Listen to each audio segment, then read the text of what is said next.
Hey, beady friends, it's Meredith Roddy from Beadalon and Artistic Wire.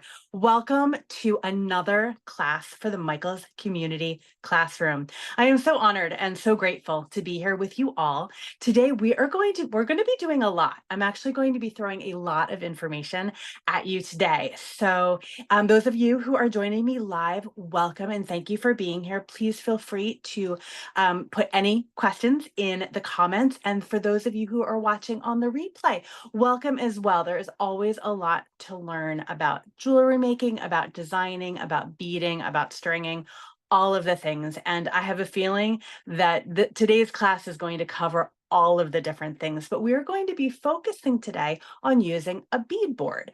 And I've been making jewelry now for, gosh, most of my life, if you count the bracelets that I made as a camper way back when, but really in earnest for about 20, 25 years now. And I don't always use a bead board. My design style is more, I wonder if this is going to work. Let's try it out kind of a style. But when I have a specific where I have a specific project in mind, a beadboard becomes very, very helpful. I use a beadboard mostly when I'm using multi-strand or when I'm making multi-strand necklaces, or if I don't quite have the spacing that I need for a design worked out in my head. And in a moment, when we flip the camera down, I'm going to go over all of the different things about the beadboard, how it could be helpful for you in the in your beading and in your designing. And hopefully one of the takeaway messages will be, even if you're a beginner or you're an advanced beader or jewelry maker, the beadboard is a really valuable tool in your jewelry making. So what I really like to do is mention where that beadboard can be found in Michaels, because as I say a lot in the very beginning of my videos, when you walk into the beading aisle or the jewelry making aisles, there are two of them in my Michaels, plus a bunch of end caps as well, depends on how your Michaels is designed and laid out. But it can be a little intimidating, right? There's a lot of stuff there. Whenever I walk into my Michaels, I do that at least once a week. So I kind of know where everything is now. But I see people coming in and I know that they have a project in mind or they have something in mind or they're just there to browse, but it can be very overwhelming. So the beadboards are generally found on what's called the base deck, which is the shelf at the bottom underneath the pegboard. And in my Michaels, it's underneath or it's on the base deck where all of the tools are. So if you look for the tools section and you look down on that base deck, you'll find the bead boards there. And there are several different ones that Michaels has in stores. And also, excuse me, if you go to michaels.com, there are, gosh, I think when I searched this morning, maybe 25 different beadboard varieties. So lots to choose from. There are bracelet beadboards, there are necklace beadboards, there are square or rectangular beadboards that are long for a long necklace. But the beadboard that I'm going to be using today is kind of the standard, the gold standard, if you will, the one that most people purchase when they're first starting to bead. So Nicole, I think it's time we can go ahead and flip that camera around and you can see the wonderful beading array that I have here on my bead board. One of the challenges that I have always had in doing videos with the beadboard is it's just a little long for being able to fit in the frame, right? We only have a certain amount of space here and we want it to be nice and tight so we can really see what's going on. But the beadboard is a little bit longer than the frame that I have to work within today. So I'll be kind of moving it up and around and actually flipping it at one point as well. So I have my beadboard set up today, how I would use it, right? An in-use shot, if you will. I have pre-strung up a design here using some of the new Czech glass bead strands. This is a similar one. The one that I actually have here, don't actually think I have the tag for that one, but this is a similar one. I always like to kind of show the tags and the part numbers of what I'm using today. And I'm going to be designing with this strand. A beadboard is a great way to space out your design. So I started with a strand, and then I also used another strand, and this tag I do have here. These are these beautiful little butterfly beads, and this is right way up the tag for those butterfly beads. This is what the front is, enamel metal beads. You can search on that on michaels.com as well. So I knew I wanted to use these flower beads and I wanted to use these butterfly beads, but I had a lot of space that I needed to fill in between the butterfly beads and the flower beads. And that's for me where the beadboard comes in very, very handy. So let's talk about the beadboard for a second. We have these on all beadboards. Again, I'm talking about kind of the standard one. It's a 34-inch beadboard, and that's the measurement from here around to here, 34 inches. And on the outermost channel, it is, let me just move that up and move this to center real quick. There are markings by inches and then also by half inches. And that's how you're going to measure around the length of your necklace. When I am making a necklace, I generally go from 8 inches on this side to 8 inches on this side. Although recently I've really been finding that I like a longer necklace. So I've actually modified that to start my designing from 9 to 9. You'll see I did 8 to 8 today. But 9 to 9 gives you a nice 18-inch necklace. But you always, always, always want to account for your clasp. And in my case, I generally for a clasp will use a lobster claw and a tag, and with a wire guardian or crimping on either end adds about an inch. Not an inch and a half, about an inch. So when you're doing your designing, you need to account for that inch, or your necklace is going to be longer than anticipated. Another great use of these channels is if you want to make a multi-strand necklace. This is a class, I think I did this class for Michaels, gosh, probably years ago by now.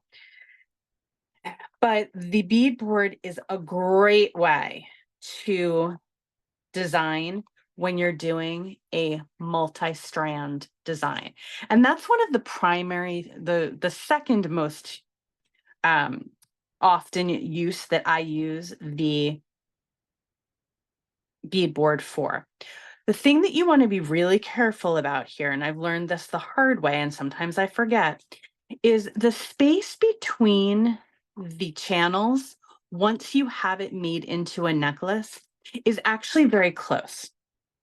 So if you don't account for that and you design it so that each of your strands is exactly the right length here, your strands are going to sit next to each other. So it's going to be 1, 1, and 1 with no space in between.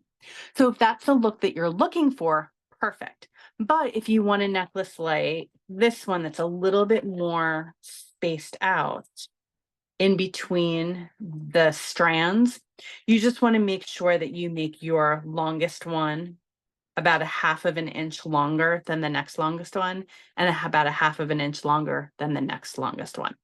Just want to point that out because it's one of those things that I've made designs before and I've gotten everything all laid out on my beading board and everything is perfect, and I've measured it up and things are all aligned, and then I finish my necklace and I put it on and all of a sudden there's no space between my strands, and that generally when you're making a multi-strand necklace is what you want to account for. Yep, Terry says that's when she uses the beadboard is for multi-strand necklaces. Have you ever made that mistake where you've gotten everything all perfect and then your strands aren't quite quite what you thought?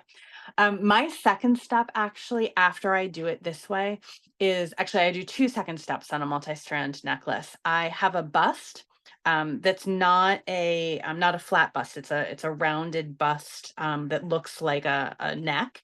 I will always lay out my design and then use some bead bumpers along the back, or not bead bumpers, bead stoppers along the back to make sure that it lays right. The other thing that I will do is I will actually try it on myself or on a friend to make sure that those strands are laying right. And that's really a good takeaway message as well, is the beadboard is a guide. It is very helpful in getting things pretty good, pretty close, but it might not be exactly perfect. And that's just jewelry making. You have to double check. You have to make sure that the strands are going to line up the way that you want them to. So a couple of other things about the beadboard itself. We've got some fun channels here. These ones happen to be empty right now for no for no reason other than as I was bringing this from my office to my home before I got it in the car, I dropped it. And so luckily I had my bead stoppers on, right? That's a good reminder, good reason to be using bead stoppers. But my beads went all over the parking lot at work, so I had to pick them all up and then I just kind of dumped them all back in. But they had been very nicely in all of the different channels and compartments here before I did that. And we've got some compartments here up at the top.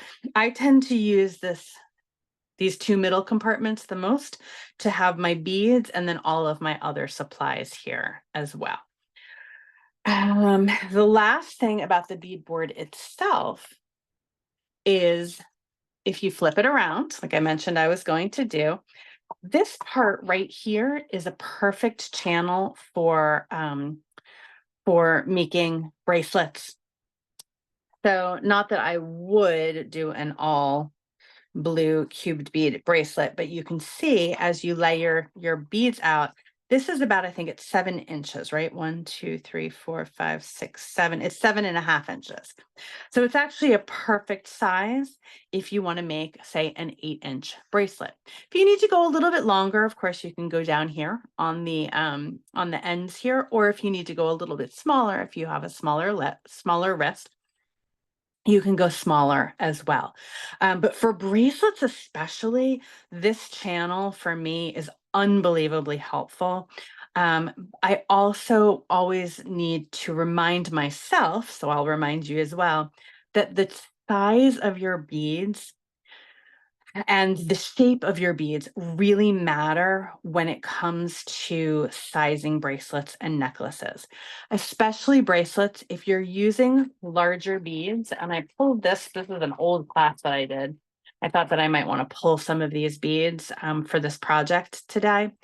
If you're using bigger beads like these 10mm rounds, you're going to have a much smaller inner diameter, or inner diameter, circumference, inner circumference, diameter, circumference, let's get my geometry terms right, than if you're using these smaller beads here, right? So always things that you have to account for when you are jewelry making. But let's go ahead and do a little bit of designing, because one of the things that I think is fascinating is hearing others' design processes. So I'm going to move this up a little bit and talk you through kind of how I would make a necklace using a specific grouping of beads. So I also have these ones. So my first decision to make is which, in terms of my color palette and what I want to use today, which makes the most amount of sense. So these ones are going to go with my clasps a little bit better, but these are going to kind of go with some of the colors that I'm pulling from. Beadboards for me are great if you have a bunch of bead soup, right? I have leftover beads from several different projects. I have a focal strand that I really want to use. And one of my secret weapons for designing is always having some spacer beads on hand. And size 6.0 seed beads or size 8.0 seed beads or even 11s in silver are generally my go-to for spacer beads whenever I'm designing. They fill up space, as per their name, spacer beads, but they also add some sparkle. And honestly, unless you're doing real warm tones, silver size 6 seed beads are really going to go with everything. They're like the perfect little black dress. So I have some of those scattered around in here as well because I use those in this design. So let's go ahead and snip this apart. And whether you are a brand new beater or you are a seasoned beater, there are always things I think to learn. I always learn from watching other people's videos as well. As I was preparing for the class today using a beadboard, I actually went and I rewatched a couple of Sarah Lovecraft's classes that she did, oh gosh, 3 years ago now for the Michael's Community Classroom on using a beadboard, because the way that she explains things and the way I explain things are actually very, very similar. But she always has a great extra little bit of knowledge and an extra bit of way of doing things that I haven't thought of before. Finn was just coming out from underneath. You want to say hi? He's like, I don't know. I don't know if I want to say hi. I'm happy you're home, Mom, but not sure I want to say hi. All right, so I'm going to go a little bit different. This is what I had kind of used as my my sample, mostly because I wanted to use these little butterfly beads. I'm just going to pull this up to the camera right now because seriously, how cute are these little enamel butterfly beads? I love them so much. They have nice big holes. So they're really, really fun and versatile to use, but I only picked up one strand. So, and I already had them strung up. So we're going to go with something a little bit different. I do have a couple of extras in here. So whenever I'm designing with the beadboard, I like to start here at 0 where the focal is, and then design my design out here. Again, it really helps keep things symmetrical. It helps make sure that you're not forgetting beads as you're going along. So for people who really like order and symmetry in their designs, I think that the beadboard is the way to go. Okay, so I have one flower here at the 0, and then I've moved another flower here at the 2. I'm gonna kind of move some things aside to get out of the way. And now I'm going to move this one to the 4. And then I'm going to move out here with these 2 to the 6s. I love this strand because it's very symmetrical, right? And then I'm going to move those 2 to the 8s. Let's see how that ends up going. But I like that, and I like how it can be a little bit longer here. So now I need to kind of figure out what I'm working with and where I can where I can start filling in the gaps. So I think that I only had left over a couple of these little butterflies, and I don't have tweezers of any of them. So unfortunately, I don't think I'm going to be able to use these butterflies in my design today, unless I want to go asymmetrical, but I'm not sure I want to. I don't know. What do you guys think? How do you guys feel about asymmetry in my design today? And that's part of the reason why some of these guys are leftovers, right? I'm looking at these little teeny tiny flower beads, which I cannot tell you enough how much I love these little flower beads or little cane flowers. But I've actually used them in a couple of different projects right now. So, oh, here's another guy here too. So this would be actually a perfect, perfect thing to design a bracelet around. I won't change the whole trajectory of class though. I have been known to do that before. All right, so I have my beads laid out like this, and now I need something a little contrasty, right? To put 1, 2, 3, 4. So I need 8 beads. I know I said 4, but really 8 of one specific bead to fill in the gaps here.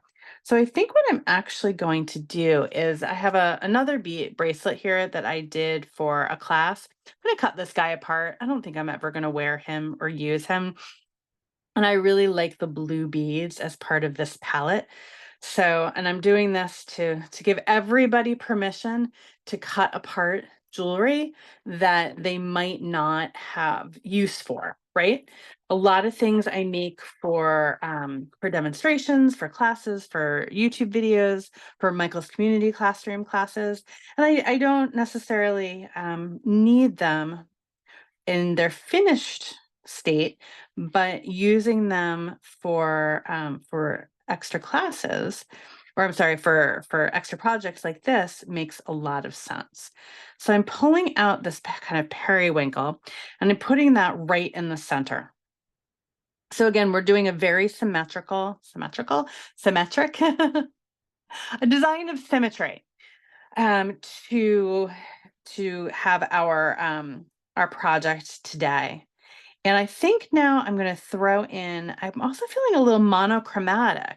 So I'm going to come in here with some of these blue cubes. I don't know if you have seen the blue cubes on the wall at your local Michael store, but I actually have all of the colors of the cubes, and they are just a perfect little spacer. They're 3 millimeters, I think, 4 millimeters, 4 strands. Trying to get more information than they're giving to me. I think they're 3 millimeters or 4 millimeters, but again, they're the perfect spacer that gives just a little bit more interest. So I'm going to come around here and put one cube on either side of those rondelles. So you can see as you're going along, the beadboard really helps get your measurements even. It really helps get the design idea out of your head and into reality. And it is another tool to have in your arsenal. I have a bunch of bead boards. I'm sure that that will come as no surprise to those of you who know me and follow me both on the Michael's Community Classroom and then, of course, also on the Beadalon socials. You can also find me on my Instagram at Meredith Joy Designs. Love when people follow me and I can follow them back and we can exchange ideas and inspiration. But if you know me, you know that I've completely lost my train of thought. So you know I lose my train of thought also. Okay. So I'm starting to fill in the gaps pretty well here. And I probably need just a little bit more, which is where these little size 6 silver seed beads come in really, really handy. So now I have a great way of designing with symmetry and of creating a design with some beads that might have just stayed as bead soup, but now I'm pulling them from old projects. I'm pulling them from different places, and now I'm starting to create a design that I really, really like. Susie says welcome, Susie. She says she's also cut apart finished pieces if they haven't sold at the craft fair. That's a really, really good idea because sometimes the things that we love aren't necessarily the things that are selling. And if you are making either a living or a hobby by selling your finished designs, and you can make new finished designs, always, always a good idea to do that. All right, so let's see. I feel like maybe, and I'm a little bit limited too. This is always a challenge for me, is to work within my constraints, right? because I might want to bring in some crystals, right? Maybe some Preciosa crystals from the crystal wall at Michael's, or maybe it needs a little pop of color.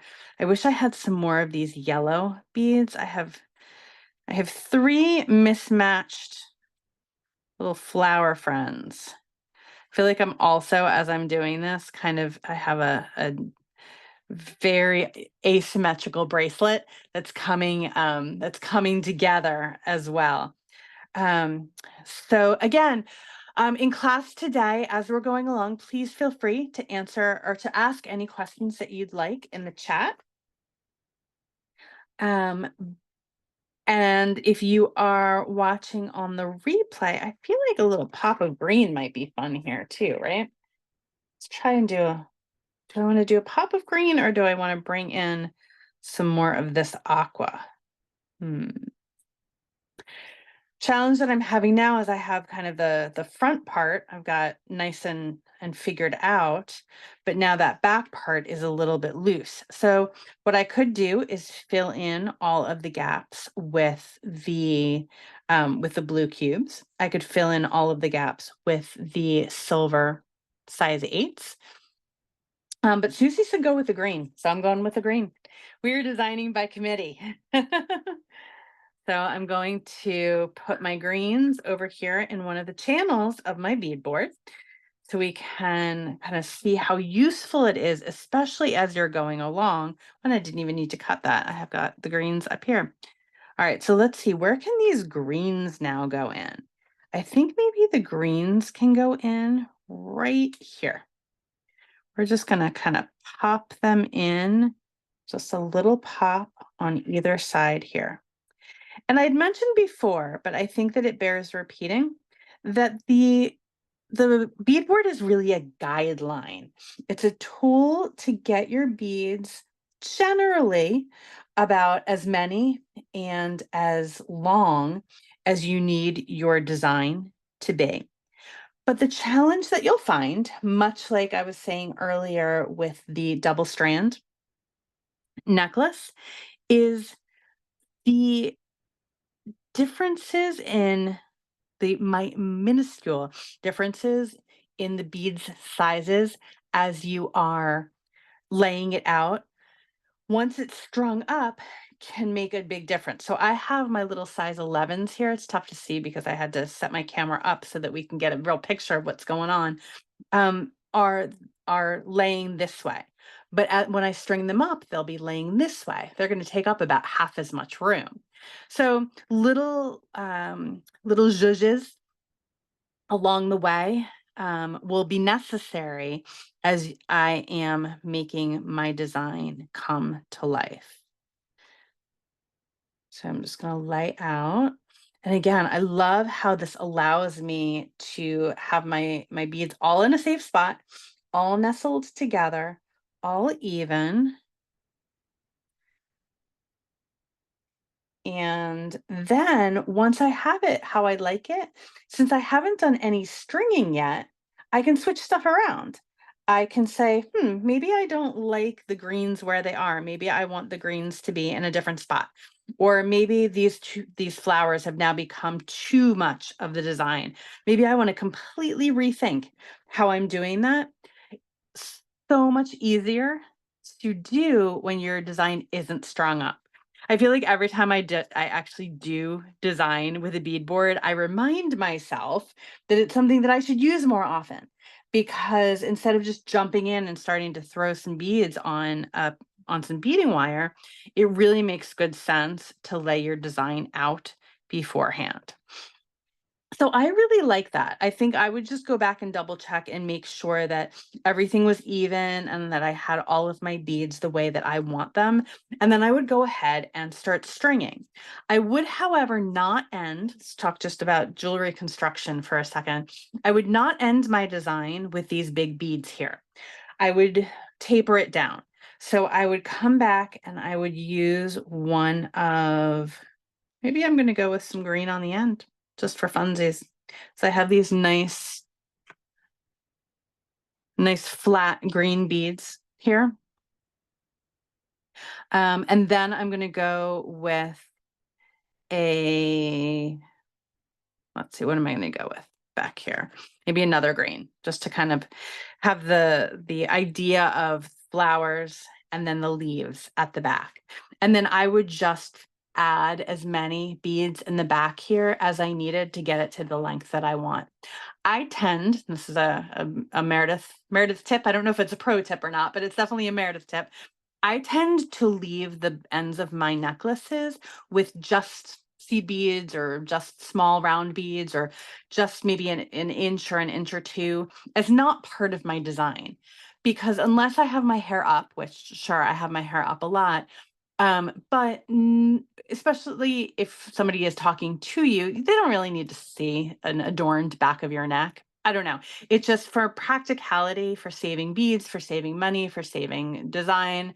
I like to end my beads or my necklaces a little more simple.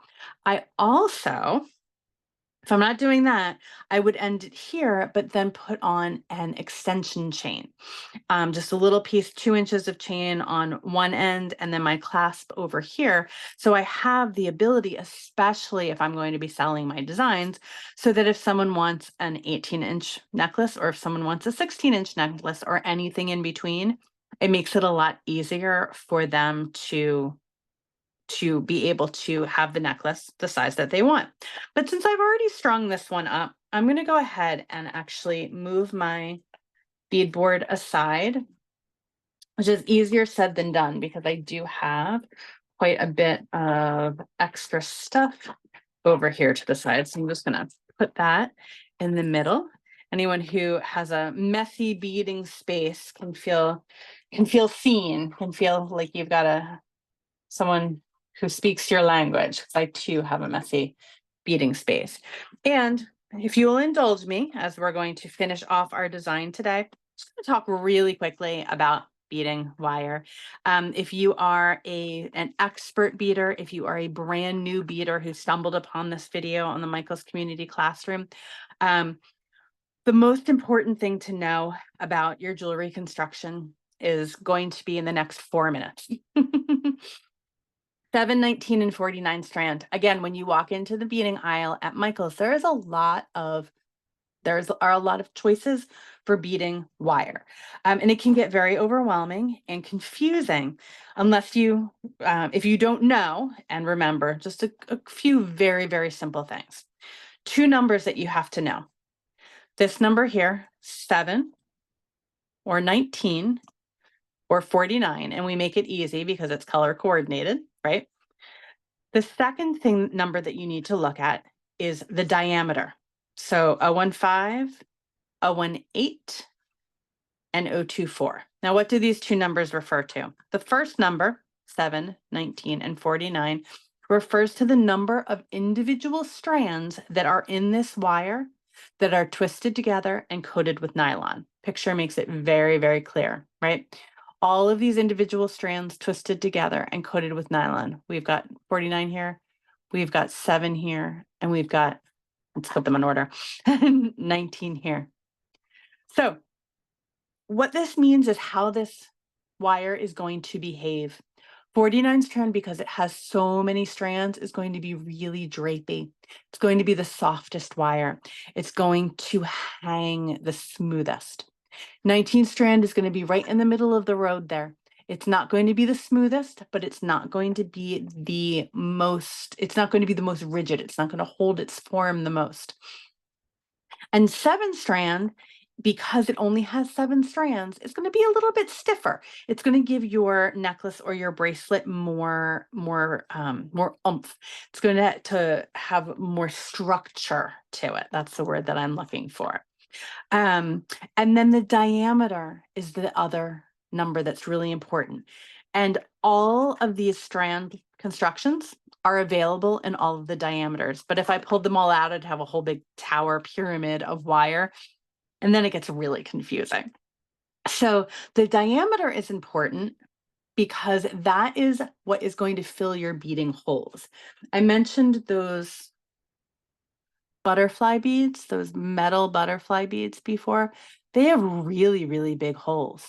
So you're going to want to use an 024 diameter of wire, because the more you fill up those bead holes, the happier those beads are going to be, and the less friction and rubbing they're going to be doing against within that piece of jewelry. So we talk about all of these things in terms of how strong and how well constructed our jewelry is. Sarah Lovecraft, who also teaches classes on the Beadalon, the Michaels Community Classroom for Beadalon, really gave a great treatise, a great lecture, a great explanation on the differences between these bead wires. And what she said that really resonated with me, it's not good, better, and best in the jewelry wire. It's project specific. So if you want your necklace or your bracelet or whatever you're making to have a lot of drape, 49 strand is the way to go. If you want it to kind of be in the middle, a little bit of drape, a little bit of structure, 19 strand is where you want to be. But if you want your necklace to really have more of a rounder shape as opposed to a drapey shape, 7 strand is where you want to go as well. So at Beadalon, we manufacture the wire. We're wire nerds. I own that and I am proud of that. But it's important to know as you're making your jewelry which beading wire you want to use. And then of course you go with the color. I am always drawn to the silver color wire because I just think, especially with translucent beads, it makes them glow from within. But the bright wire is really your gold standard of using beading wire. All right, so let's finish this off just to get our project well and done. And I just pulled out of my beading bag some really cool findings, which I now can't find my findings. What did I do with them? Are they underneath? You saw them in my hand. It was that really cool purple. Okay, they are. They were facing the other way. So Michael's just did it, not just, but recently-ish, did a reset, which is industry speak for when they bring in new products. And these Enamel Lobster Clasp and Crimp were one of the new products that I saw on the wall. And I was like, oh my gosh, I have to have them. How stinking cute. So we're going to use those today because they popped up. And the purple kind of pulls out a little bit of the purple in my design. And I like a bigger lobster. So we're going to use the bigger lobster here. And I'm not going to use the purple crimps though. Or am I? Yeah, why not? I'll use the purple crimps. I'm looking to see it. They look a little big for, yeah. Okay. So my these crimp beads are 2.5 millimeters, which means they are too big for my wire that I'm using today. This is an 015 wire, I believe, that I have strung up. 018 wire, I believe, that I have strung up.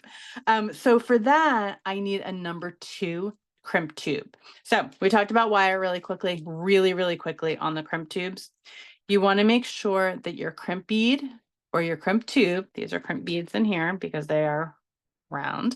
These are crimp tubes because they are tube-like, coordinates with your beading wire.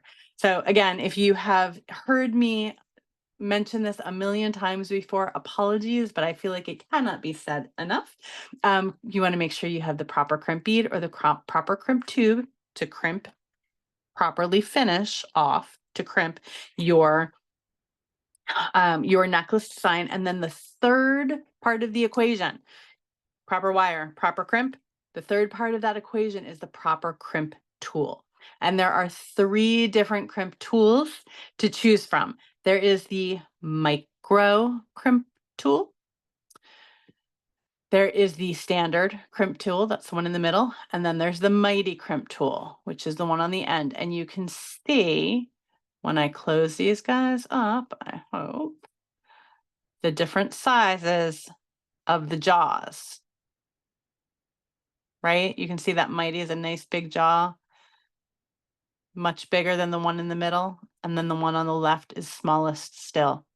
And why these 3 different jaws? Well, if you look For example, at some of the assorted packs of crimp tubes, you can very clearly see that the ones on the bottom, very big, the ones on the top, very small, and then everything in between. Mighty crimper, regular crimper, micro crimper. Easy enough to remember, right?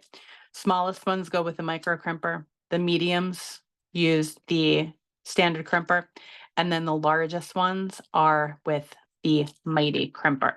And you can see on the back, they have them, the millimeters size, 1.5, 2, 2.5, and 3. These are the ones that you'll find on the wall at Michael's. And then if you like the little tubes, the Beadalon brand, you can find these at michaels.com. Lots of different ways to find the things that you are looking for. Number 2 crimp tubes, however, are it's kind of my gold standard, my go-to for finishing off, so much so that I have a gazillion of them in my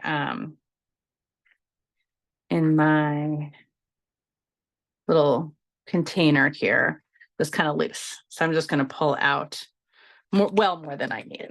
All right, so let's go ahead and add this clasp. I'm going to figure out what I'm going to do on the other side too for a tag. So crimp tube, I'm using a crimp tube number 2, goes on my wire,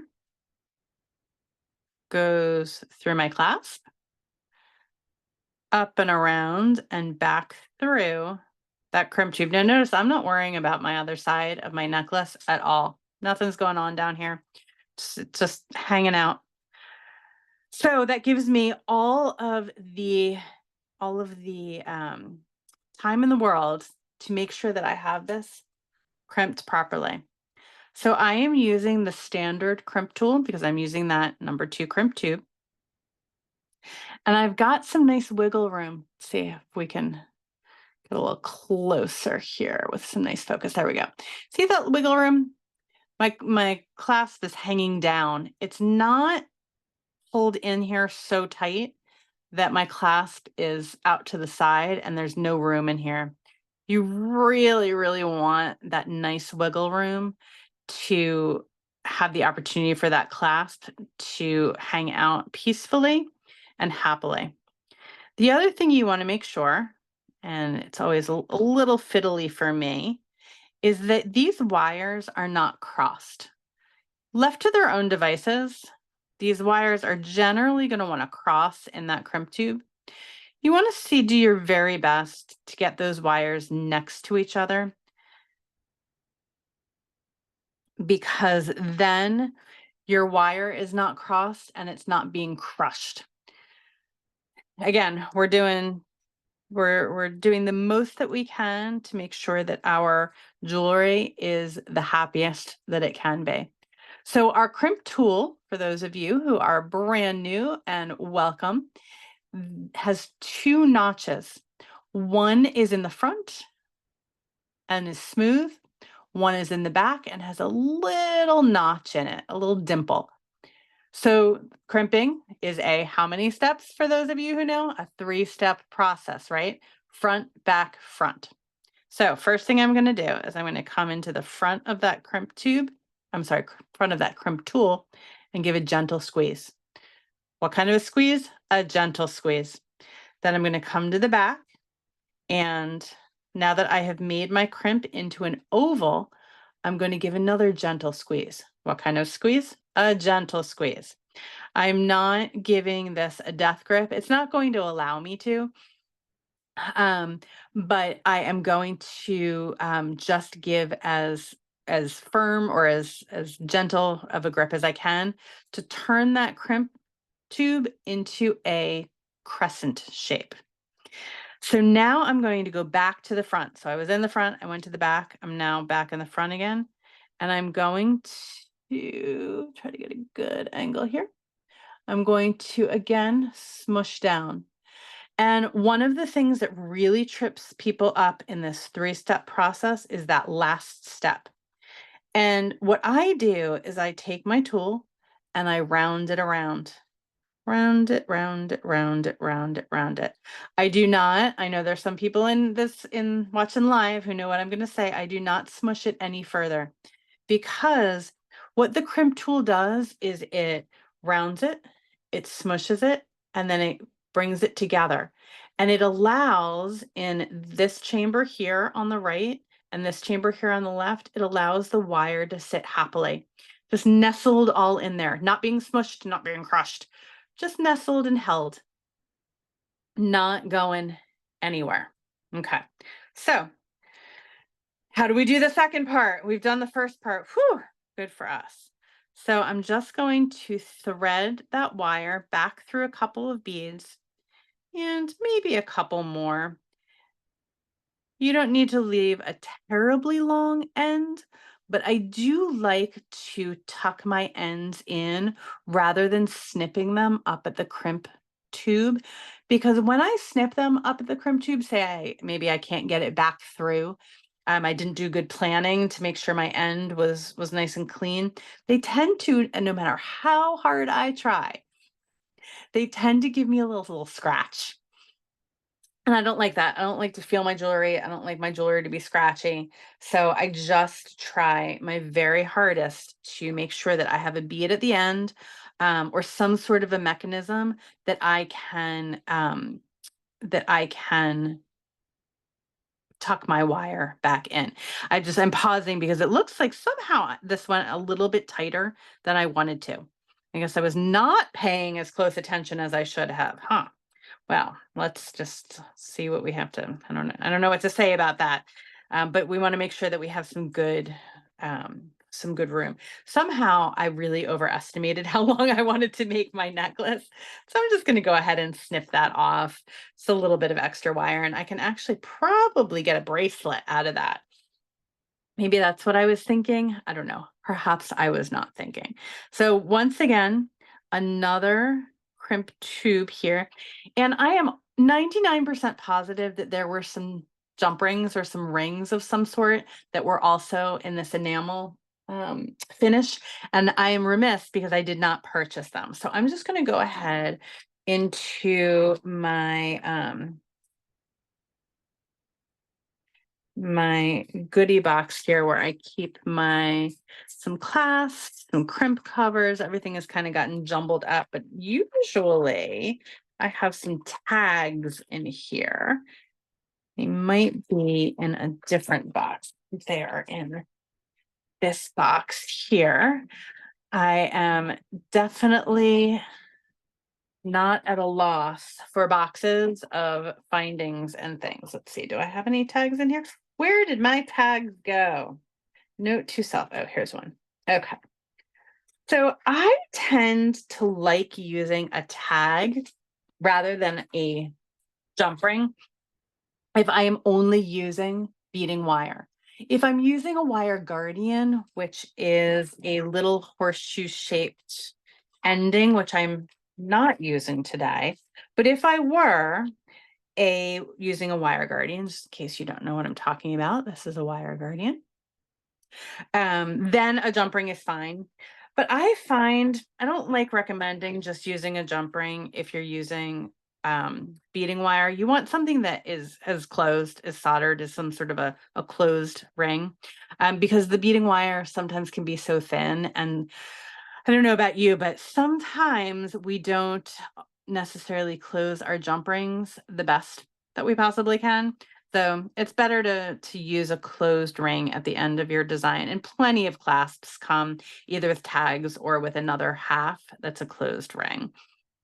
All right, so what I've done is I have gone back through before even crimping. I haven't even thought about doing my crimping. I've gone up and around and through that tag and then back down and through a couple of those beads.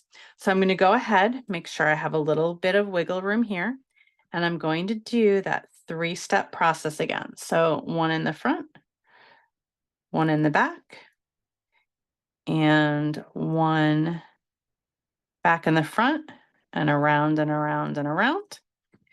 Give it a little tug to make sure it took, and a little snippy snip there. I also like using a tag because it has a nice, oh, and you know what happens sometimes on these, on things that are enameled and plated, because of the enameling and plating process, they get stuck. Should have checked that first. But pro tip, if you come in here with your pliers, you can get that to open up. So the enameling kind of stuck on itself, but I just used my pliers. I came in here and I carefully opened that up. And now my clasp is going to work. So just keep that in mind with any plated finding that you get, whether it's enamel coated or whether it's silver plated or gold plated. Sometimes you might just need to coax it open. A heavier gauge jump ring is also a really good idea. I don't know. I just like a closed jump ring on the end of my designs as a general rule. So we covered a lot of ground today. Just moving my bead board back into place. So you can see we had a question on the Beadalon Facebook page earlier this week that was show us your beading space. I think this is a pretty good beading space right here. Got a lot going on. We've got some finished goods. We got tubes of beads. We've got all kinds of crazy stuff going on, but also a really pretty, very sweet finished jewelry design for the spring with flowers and butterflies.